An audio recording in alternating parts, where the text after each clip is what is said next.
Okay, we now reach the very last task of the day. You collected gas samples on the field and are now back in town.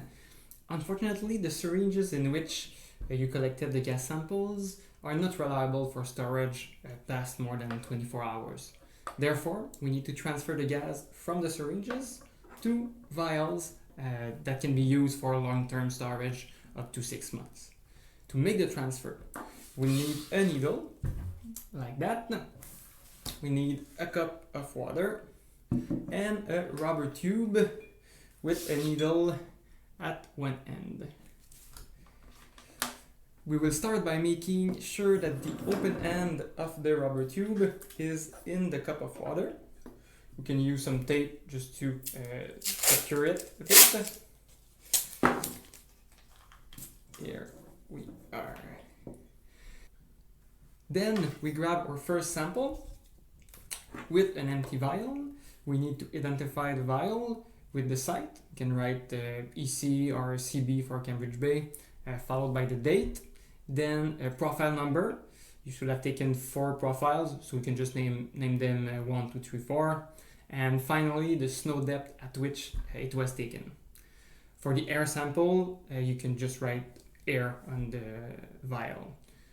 For the one 5 centimeters below the surface, you would write 5, and so on.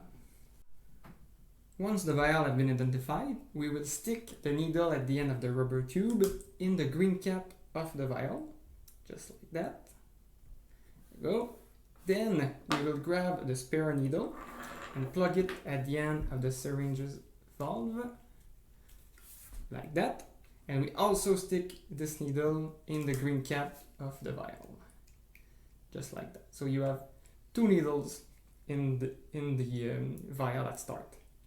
Now we want to apply some pressure to the syringe. So we just push a bit the piston, like that. Once it's done, we will open the syringe valve to let the air flow between the syringe and the vial. As soon as we do that, you should see appear some bubbles in the cup of water. When you reach about 35 millimeters of gas left in the syringe, we will just cut the flow by removing the tube needle from the cap, just like that. And then the air is stuck there. It cannot go out, it will just go in between the vial and the syringe. We did that actually to flush the excess air in the vial that we don't want. And now we just have to push the remaining of the gas inside the vial. You will feel some resistance, but just press the piston hard enough to push all the gas in the vial. And then you just remove the vial from the needle. And it's done. You can now put back the vial in the brown box. You can put it in the reverse position just to indicate that it is already filled. And you repeat the same procedure for all the gas samples and store them in a safe location. I really appreciate your help in this project. If you have any question about the procedure, do not hesitate to send me an email or even call me, and I'll be really happy to make myself available and guide you through the steps.